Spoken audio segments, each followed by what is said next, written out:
मैं Francis Joseph और मेरी प्रीचिंग अकेडमी की तरफ से आप सभी को praise the Lord. Bible reading करने से पहले आइए हम प्रार्थना करें। धन्यवाद धन्यवाद पिता परमेश्वर, महान सामर्थ्य खुदा, तेरा तहे दिल से धन्यवाद करते हैं इस वक्त के लिए कि प्रभु जी तूने एक नया और दिन दिखाया हमें प्रभु खुदावन। आज के इस पूरे दिन में आप हमारे साथ हो, स्पेशली पिता परमेश्वर। इस वक्त जब खुदा मैं बाइबल रीडिंग करने जाता हूँ तो पिता परमेश्वर होने दे मेरे साथ जितने भी सुनने वाले हैं वो उन सबको और प्रभु जी वचन को पढ़े और उसको सुनने जाने पर अपनी आशीष बरात रखें, यीशु मसीह के नाम से आमीन। आज हम नीति वचन और उसका 5वां अध्याय से बाइबल रीडिंग अपनी स्टार्ट करेंगे। नीति वचन और उसका 5वां अध्याय। हे मेरे पुत्र, मेरी बुद्धि की बातों पर ध्यान दे, मेरी समझ की और कान लगा, जिससे तेरा विवेक सुरक्षित बना रहे और तू ज्ञान के वचनों को थामे रहे। क्योंकि पराई स्त्री के होठों से मधु टपकता है और उसकी बातें तेल से भी अधिक चिकनी होती हैं, परंतु इसका परिणाम नाक दोना सा कड़वा और दोधारी तलवार सा पैना होता है। उसके पांव मृत्यु की ओर बढ़ते हैं और उसके पग अधोलोक तक पहुंचते हैं, इसलिए उसे जीवन का समथर पथ नहीं मिल पाता। उसके चाल चलन में चंचलता है, परंतु उसे वह आप नहीं जानती। इसलिए अब हे मेरे पुत्रों, मेरी सुनो और मेरी बातों से मुंह ना मोड़ो। ऐसी स्त्री से दूर ही रहे और उसकी डेवड़ी के पास भी ना जाना, कहीं ऐसा ना हो कि तू अपना यश औरों के हाथ और अपना जीवन क्रूर जन के वश में कर दे, या पराये तेरी कमाई से अपना पेट भरे और परदेसी मनुष्य तेरे परिश्रम का फल अपने घर में रखें। और तू अपने अंतिम समय में, जबकि तेरा शरीर क्षीण हो जाए, तब ये कहकर हाय मारने लगे, मैंने शिक्षा से कैसा बैर किया और डांटने वाले का कैसा तिरस्कार किया। मैंने अपने गुरुओं की बातें ना मानी और अपने सिखाने वालों को की ओर ध्यान न लगाया। मैं सभा और मंडली के बीच में प्राय सब बुराई में जा पड़ा। तू अपने ही कुंड से पानी और अपने ही कुएं के सोते का जल पिया करना।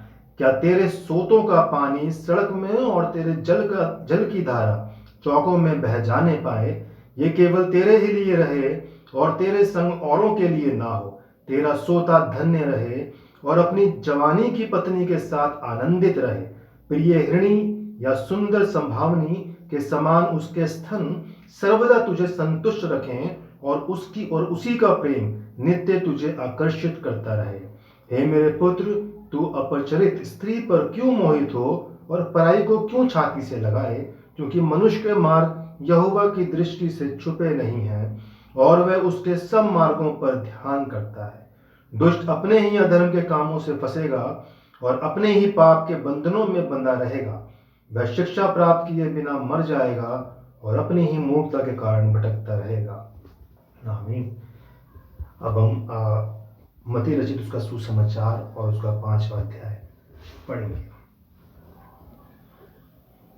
वह इस भीड़ को देखकर पहाड़ पर चढ़ गया और जब बैठ गया तो उसके चेले उसके पास आए और वह अपना मुंह खोलकर उन्हें ये उपदेश देने लगा। धन्य है वह जो मन के दीन है, क्योंकि स्वर्ग का राज्य उन्हीं का है। धन्य है वह जो शोक करते हैं, क्योंकि वह शांति पाएंगे। धन्य है वह जो नम्र हैं, क्योंकि वह पृथ्वी के अधिकारी होंगे। धन्य है वह जो धर्म के भूखे और प्यासे हैं, क्योंकि वह तृप्त किए जाएंगे। धन्य है वह जो दयावंत हैं, क्योंकि उन पर दया की जाएगी। धन्य है वह जिनके मन शुद्ध हैं, क्योंकि वह परमेश्वर को देखेंगे। धन्य है वह जो मेल करने वाले हैं, क्योंकि वह परमेश्वर के पुत्र कहलाएंगे। धन्य वह है जो धर्म के कारण सताए जाते हैं, क्योंकि स्वर्ग का राज्य उन्हीं का है। धन्य हो तुम जब मनुष्य मेरे कारण तुम्हारी निंदा करे और सताए और झूठ बोलकर तुम्हारे विरुद्ध में सब प्रकार की बुरी बात कहे, तब आनंदित और मगन होना, क्योंकि तुम्हारे लिए स्वर्ग में बड़ा फल है। इसलिए कि उन्होंने उन भविष्यद्वक्ताओं को जो तुमसे पहले थे इसी रीति से सताया था। तुम पृथ्वी के नमक हो, परंतु यदि नमक का स्वाद बिगड़ जाए तो वह फिर किस वस्तु से नमकीन किया जाए? फिर वो किसी काम का नहीं, केवल इसके कि बाहर फेंका जाए और मनुष्यों के पैरों तले रौंदा जाए। तुम जगत की ज्योति हो। जो नगर पहाड़ पर बसा हुआ है वह छिप नहीं सकता, और लोग दिया जलाकर पैमाने के नीचे नहीं परंतु दीवार पर रखते हैं, तब उससे घर के सब लोगों को प्रकाश पहुंचता है। उसी प्रकार तुम्हारा उजियाला मनुष्यों के समान चमके कि वह तुम्हारे भले कामों को देखकर तुम्हारे पिता की जो स्वर्ग में है बड़ाई करे। ये न समझो कि मैं व्यवस्था या भविष्यद्वक्ताओं की पुस्तकों को लोप करने आया हूं। लोप करने नहीं परंतु पूरा करने आया हूं, क्योंकि मैं तुमसे सच कहता हूं कि जब तक आकाश और पृथ्वी टल ना जाए तब तक व्यवस्था से एक मात्रा या एक बिंदु भी बिना पूरा हुए नहीं टलेगा। इसलिए जो कोई इस छोटी से छोटी आज्ञाओं में से किसी एक को तोड़े और वैसा ही लोगों को सिखाए, वह स्वर्ग के राज्य में सबसे छोटा कहलाएगा। परंतु जो कोई उन आज्ञाओं का पालन करेगा और उन्हें सिखाएगा, वही स्वर्ग के राज्य के महान कहलाएगा। क्योंकि मैं तुमसे कहता हूं कि यदि तुम्हारी धर्मकर्ता शास्त्रियों और फरीसियों की धर्मकर्ता से बढ़कर ना हो तो तुम स्वर्ग के राज्य में कभी प्रवेश ना कर पाओगे। तुम सुन चुके हो कि पूर्व काल के लोगों से कहा गया था कि हत्या ना करना, और जो कोई हत्या करेगा वह कचहरी में दंड के योग्य होगा। परंतु मैं तुमसे यह कहता हूं कि जो कोई अपने भाई पर क्रोध करेगा वह कचहरी में दंड के योग्य होगा, और जो कोई अपने भाई को निकम्मा कहेगा वह महासभा में दंड के योग्य होगा, और जो कोई कहे अरे मूर्ख, वह नरक की आग के दंड के योग्य होगा। इसलिए यदि तू अपनी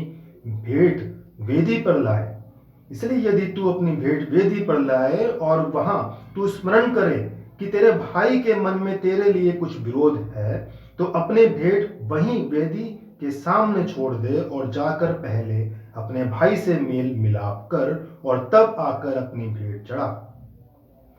जब तक तू अपने मुद्दई के साथ मार्ग में है, उससे झटपट मेल मिलाप कर ले।